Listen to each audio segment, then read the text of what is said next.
ललित नारायण तिवारी जी के परिवार लोग इस खुशी में पूरे मिठाई उठा लेकर के हैं। इनके माता जी हैं मीना देवी और पिता नारायण तिवारी जी और अनंत नारायण तिवारी जी और अर्चना जी हैं साथ में।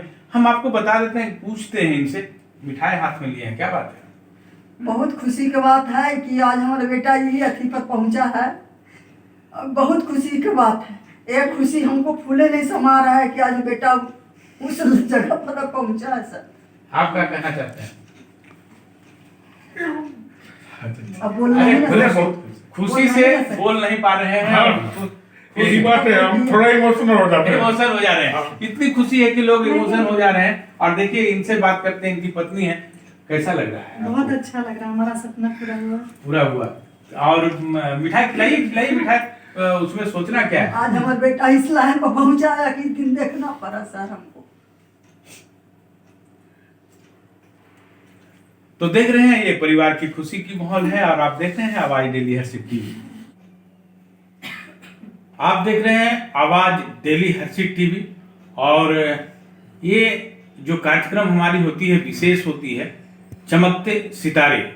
और आज एक हमारे साथ चमकते सितारे हैं ललित नारायण तिवारी जी। जी हाँ, इन्होंने एक ऐसा मुकाम हासिल किया और हजारीबाग का भी नाम रोशन किया। इसलिए इनसे मिलते हैं और इन्हीं से जानते हैं कि इनकी शिक्षा दीक्षा पहले कहाँ हुई है। तब हम आएंगे मुख्य बात पर। ललित जी, आपको आवाज डेली हर्षित टीवी पर स्वागत है। बहुत बहुत आपका धन्यवाद सर, आपका हार्दिक आभार, अभिनंदन। आपने अभी जेपीएससी से क्या कंप्लीट किया? ये फर्स्ट लिमिटेड डिप्टी कलेक्टर, जिसको हम लोग प्रथम सीमित उप समाहर्ता प्रतियोगिता परीक्षा है, इसको मैंने कंप्लीट किया है। चूंकि ये परीक्षा 2005 का विज्ञापन रहा था। 2006 में 23 अप्रैल 2006 को पहली बार इसका एग्जाम हुआ था। लेकिन फिर ये एग्जाम किन्हीं कारणों से जो है निगरानी में चला गया। 2010 में कैंसिल हुआ बहुत सारा। उसके बाद बीच में second third fourth limited deputy collector हुआ और ये एग्जाम हेल्ड अप रहा। तो मैं सेकंड थर्ड फोर्थ लिमिटेड में भी बैठा था और भगवान की कृपा प्राप्त नहीं हुई। 2 नंबर से मैं वहाँ पे प्लग कर गया था। लेकिन देर आए पर दुरुस्त आए वाली बात चरितार्थ होती है, प्रयास विफल नहीं होता है।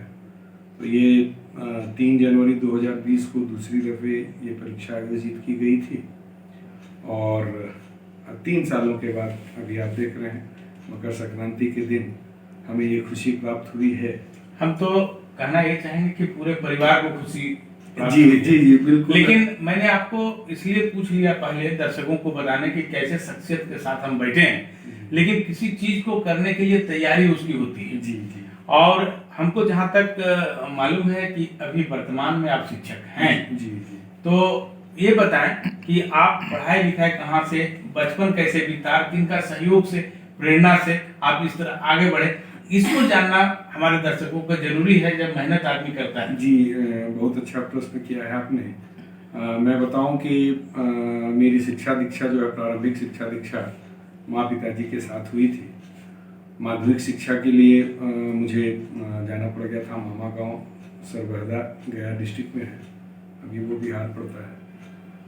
तो मैं वहीं से आदर्श उच्च विद्यालय सरबहदा से मैंने मैट्रिक की परीक्षा गया में सन 1992 में 75% मार्क्स के साथ पास किया था और मैं जिले में 7वें स्थान पे था।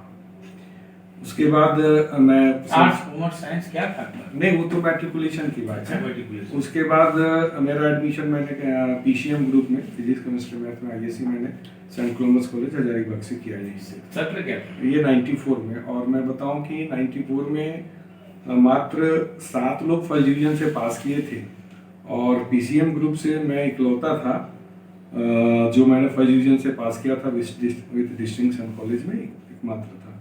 फिर मैंने बीएससी मैथ से किया यहीं सेंट क्लोमस कॉलेज से।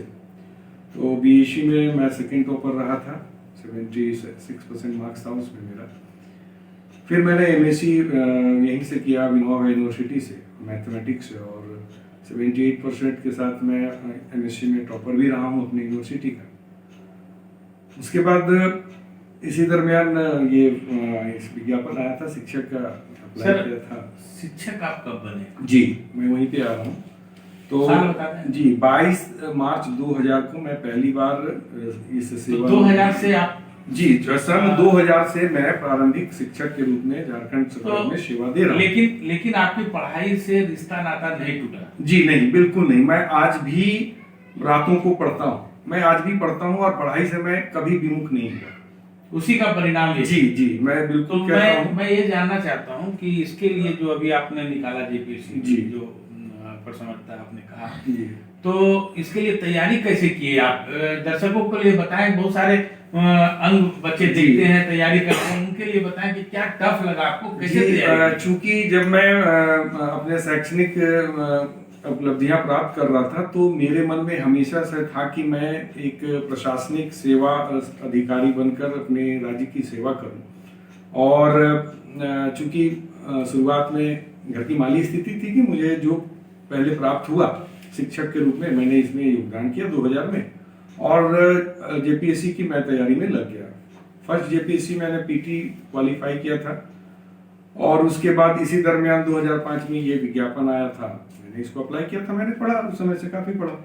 फिर सेकंड थर्ड फोर्थ भी हुआ 2010 का में। मतलब तो आपको बहुत दिक्कत जी। हुआ, बहुत तैयारी करने में हाँ समय जी। लगा। लेकिन कोई कोचिंग सेंटर या नहीं बिल्कुल ये नहीं। अपने से तैयारी? जी बिल्कुल नहीं, मैंने किसी कोचिंग संस्थान की कोई मदद नहीं ली आज तक।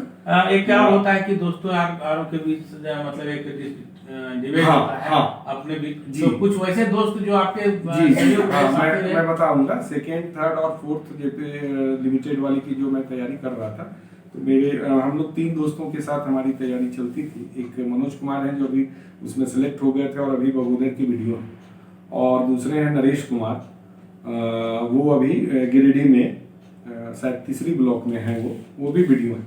तो हम तीनों साथ में तैयारी किया करते थे और भगवान की कृपा शायद मुझको प्राप्त नहीं हुई, मैं 2 नंबर से उसमें प्लग कर गया और वो दोनों आज वीडियो हैं। और मेरे साथ के जमशेदपुर के शिक्षक लोग जो हैं 5-7, वो भी आ गए थे, तो मैं पिछड़ रहा था। तो कहीं ना कहीं मुझे लगता था कि कुछ कमियां हैं और मैंने फिर से फर्स्ट वाला मौका मिला। मैं तैयारी में तो था ही। देखिए, ईश्वर जो चाहता है ना उसके पीछे कुछ लगन होती है जी। और कोई कारण होता है। आप वीडियो नहीं बन गए और उससे ऊपर रैंक में आप चले गए। ये ऊपर रैंक साथ में तैयारी किया करते थे और भगवान की कृपा शायद मुझको प्राप्त नहीं हुई, मैं 2 नंबर से उसमें प्लग कर गया और वो दोनों आज वीडियो हैं। और मेरे साथ के जमशेदपुर के शिक्षक लोग जो हैं 5-7, वो भी आ गए थे, तो मैं पिछड़ रहा था। तो कहीं ना कहीं मुझे लगता था कि कुछ कमियां हैं और मैंने फिर से फर्स्ट वाला मौका मिला। मैं तैयारी में तो था ही। देखिए, ईश्वर जो चाहता है ना उसके पीछे कुछ लगन होती है जी। और कोई कारण होता है। आप वीडियो नहीं बन गए और उससे ऊपर रैंक में आप चले गए। ये ऊपर रैंक जाना ईश्वर की कृपा ही है। जी बिल्कुल बिल्कुल, उसको होना वो था, तो आप वीडियो कोई रहे थे। जी ये बिल्कुल ईश्वर की कृपा है, मेरे माता पिता का आशीर्वाद है और मेरी पत्नी है, धर्म पत्नी अर्चना कुंज जी, इनका विश्वास है। बीच में मैं काफी टूट सा गया था। मैंने बहुत सारे एग्जामिनेशन क्वालिफाई किया है रिटेन, खास करके जैसे मैं बात करूं तो 94 में मैं लगातार 2 दफे एनडीए में मैं सिलेक्ट हुआ हूँ, लेकिन फाइनल सिलेक्शन उसमें भी नहीं हुआ है 94 में। मुझे बचपन से पायलट बनने का बड़ा शौक रहा था, नहीं बन पाया। आंखों में कुछ परेशानी थी शायद, इसकी वजह से जो भी हो उसमें सिलेक्ट नहीं हुआ। तब मुझे लगा कि नहीं, अब मुझे प्रशासनिक सेवा में ही आना है। तो ये मेरा बचपन का ये रहा है कि मैं प्रशासनिक सेवा में आऊं। आपने अभी अपने बातों में कहा कि आप बहुत सारे कंपटीशन दिया जी और में जाकर के आप छट जाते थे, तो इसमें आपका हौसला भी कम हो जाता होगा और दर्शक भी देख रहे हैं, बहुत उनको भी दिक्कत होती होगी हौसला। तो वैसे स्थिति में क्या कहना चाहते हैं? कोई एग्जाम मैं इस संबंध में यही कहना चाहूंगा। अभी 7th to 10th जेपीएससी हुआ था, इसमें मैं इंटरव्यू में गया था। मैं लगातार लगा रहा। मैं यही कहूंगा कि प्रयास कभी विफल नहीं होता, यह मेरा विश्वास मंत्र है। मेरी धर्म पत्नी महोदया ने कहा कि नहीं, प्रयास करते रहें, मैं कभी विफल नहीं होऊंगा। और देखिए, आज उनका विश्वास जीता और मेरा विश्वास जीता, भगवान की कृपा प्राप्त हुई, आप सबों का आशीर्वाद प्राप्त हुआ और मैं आज अपने परिवार सहित बहुत बहुत बहुत खुश हूँ सर। तो ये थे मेरे साथ ललित नारायण तिवारी जी, और बेबाकी से अपनी बात को रखे और मेहनत रंग लाती है, ऐसा हमें विश्वास है। आगे भी इसी तरह सच को आपके बीच लाते रहूंगा। आवाज दिल्ली हर्षित टीवी हजारीबाग से मैं प्रदीप पाठक। बहुत बहुत धन्यवाद सर।